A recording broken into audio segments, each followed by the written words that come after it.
Aí tirou, muito bem, vamos nessa. Olha aqui, rapidamente.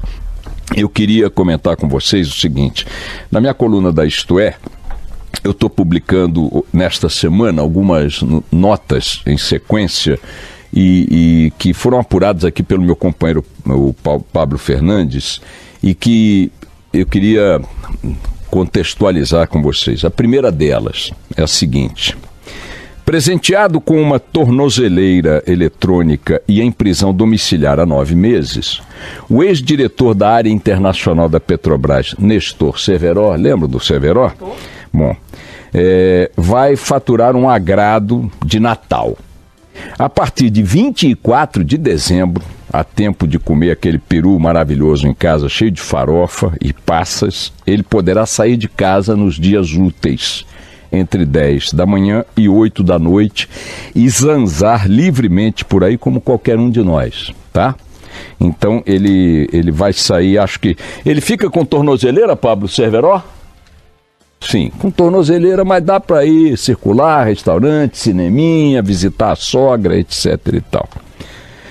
O Pedro Barusco, outro ladravaz da Petrobras, no ano novo, vai ganhar o seguinte benefício: ele foi gerente da Petrobras, roubou tanto dinheiro, que devolveu 200 milhões de reais à estatal e continua rico. Ele vai se livrar da tornozeleira eletrônica, já não terá mais sequer tornozeleira eletrônica e será liberado para viajar, inclusive ao exterior, a partir de março. O Fernando Baiano, que é aquele operador do PMDB, lembra o doleiro, o lobista do PMDB, o tal de Fernando Soares, conhecido como Fernando Baiano, também deixará de ser monitorado pela algeminha dele, na canela eletrônica, já a partir do dia... O Fernando Baiano, a partir do dia... Esta semana, né? Esta semana. Então, vejam, Fernando Baiano esta semana passa a não ter sequer tornozeleira eletrônica, está livre. Ele vai ter que fazer apenas dormir em casa e prestar 6 meses de serviço comunitário. Depois disso, fica livre como qualquer cidadão que jamais pecou. Então dei aqui: Pedro Barusco, ladravaz da Petrobras, fica livre, leve e solto a partir de março. Já agora, no Réveillon, fica sem tornozeleira eletrônica. E a partir de março consegue liberdade para viajar no mundo inteiro, como qualquer um de nós. O Cerveró, o Nosferato lá, também a partir de 24 de dezembro, véspera de Natal, se livra da restrição de sair de casa e pode circular livremente nos dias úteis de 10 da manhã às 8 da noite.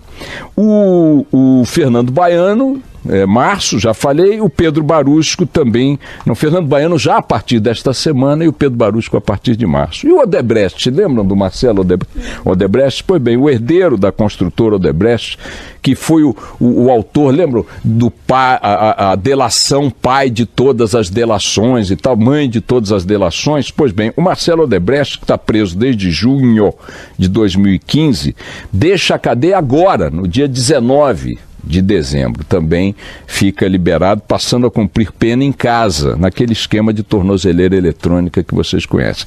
São 4 personagens dos vários centrais dos escândalos levantados pela Lava Jato, mormente no âmbito da Petrobras.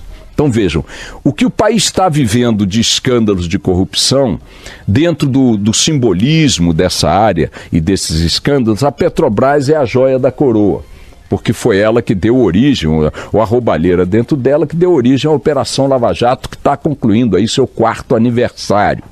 De lá para cá, a Operação Lava Jato e outras que a ela se somaram em outros campos de investigação do Ministério Público Federal e da Polícia Federal, ela expôs ao país uma realidade com a qual o país vive há séculos, que já foi exposta de forma fragmentada aqui e ali em operações que foram para a gaveta, com a ajuda de grandes bancas de advocacia e de seus parceiros no judiciário, e a Lava Jato conseguiu romper essa primeira barreira de não ir para a gaveta e produzir alguns efeitos concretos.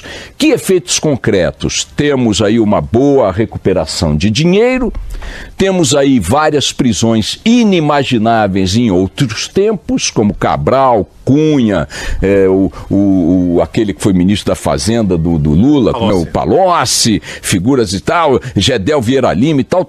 Então, sem dúvida, avançamos muito, e também temos a prisão de grandes executivos de estatais, da Eletronuclear, da Petrobras e tal, e de agentes operadores do tráfico de dinheiro, tipo Fernando Baiano, esse outro que era o doleiro lá, esse doleiro vagabundo que ameaça todo mundo, esse que ameaça todo mundo, Lúcio Funaro, etc. Então, avançou. Avançou quanto? Avançou o suficiente para ter tudo isso que eu já acabei de dizer. Avançou tanto quanto tem que avançar? Opa, peraí. Aqueles que foram em cana e que fizeram acordos de delação premiada estão já, a partir deste Natal, 4 deles, aqui eu acabei de citar, voltando a viver entre nós como se iguais a nós fossem. 4 anos depois, na verdade, nem 4 anos cumpriram de cadeia, porque 4 anos foi o tempo que começou a operação. As cadeias começaram muito depois, as condenações começaram muito depois. Então, esta gente que roubou bilhões, que pilhou o Brasil em bilhões, já está saindo pela porta da frente do processo penal, igualando-se a qualquer um de nós, para tocar a vida, muitos deles preservando patrimônios maravilhosos, obtidos em boa parte com a roubalheira. Aí você diria, bom, então a operação não deu em nada, é o fracasso da Lava Jato. Não, a Lava Jato cumpriu o trabalho que ela tinha que cumprir. Investigou, denunciou, e a justiça, graças ao que ela fez, condenou, nesses padrões que vocês estão vendo aí. E os acordos de delação premiada mitigaram as condenações, aliviaram as condenações em troca de alguma coisa, uma coisa maior. Então os delatores, que são todos esses aqui, foram lá e disseram, olha, eu cometi esse crime, mas comigo estava o Papa. Bom, é mais importante pegar um Papa corrupto, ou um presidente da República corrupto, ou um ministro corrupto, né, um senador corrupto, um agente público de alto nível corrupto, do que ficar num escalão inferior da escala da corrupção. Então dá um cacete firme nesse escalão inferior aqui, toma uma grana dele, bota ele em cana, mas dá uma aliviada nisso aí, porque ele me entregou denúncias e evidências que levam a um escalão acima, mais grave para o país, dado o poder concentrado nas mãos desse escalão que também participou desse crime. Aí você diria, então, aliviei o lado do delator corrupto, botando ele 3 anos, 2 anos, 1 ano e meio na cadeia, mas eu só dei uma pena desta forma aí moderada porque ele me entregou o chefão da quadrilha. E aí eu começo a perguntar, cadê o chefão da quadrilha preso? E aí os holofotes se voltam para a segunda etapa da coisa, que são as condenações de quem tem foro privilegiado, de quem está na mão do Supremo, de quem está na mão da Justiça Superior em Brasília. E aí, a pergunta que a gente tem que fazer às suas excelências é o seguinte, queridos, se a parte de baixo da corrupção, ou intermediária da corrupção, já está indo para a rua, e portanto zerou o taxímetro dessa gente, e só está zerando agora porque eles fizeram acordo de delação premiada, cadê o resultado da delação premiada do ponto de vista de condenações, prisões e tudo mais? Tem nada. Não tem absolutamente nada. O cara, para ir em cana no Brasil, ele tem que ter pelo menos 51 milhões de reais guardados em casa em dinheiro vivo. E mesmo assim ainda não está condenado, Gedel Vieira Lima. O cara, para ir em cana no Brasil, ele não adianta carregar uma mala de 500 mil reais nas costas, recebida de um dos delatores, porque isso não configura prova, segundo o chefe da Polícia Federal. Ele não pode ir em cana porque caiu numa trama armada pelo delator, como Aécio Neves e seus asseclas, porque o ministro do Supremo, Gilmar Mendes, acha que não tem que ir em cana. E a vida segue como se tudo bem, tá ótimo, maravilhoso. Então é o seguinte, esse conjunto de liberdades com a qual conviveremos a partir do peru do Natal, portanto daqui a pouco, é um conjunto que representa uma cusparada na cara da sociedade, porque esta liberdade negociada de forma generosa pela delação premiada só faz sentido se produzir os efeitos que a delação premiada determina, quais sejam aqueles que levam à prisão de gente mais graúda ainda. E essa gente mais graúda ainda não é que está solta só, não. Está solta exercendo o poder, assinando decretos, votando leis, determinando para onde a polícia militar tem que ir ou não ir, dando ordens no Estado, dando ordens nas câmaras, na Câmara Federal, no Senado Federal, na esplanada dos ministérios e no Palácio do Planalto. É um fenômeno.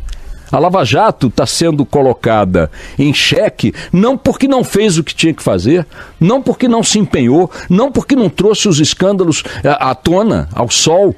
Ela está sendo colocada em xeque porque a efetividade do que ela conseguiu está morrendo na praia dos tribunais superiores, especialmente do Supremo Tribunal Federal, onde facções aliadas atuam para evitar que as coisas tenham consequências.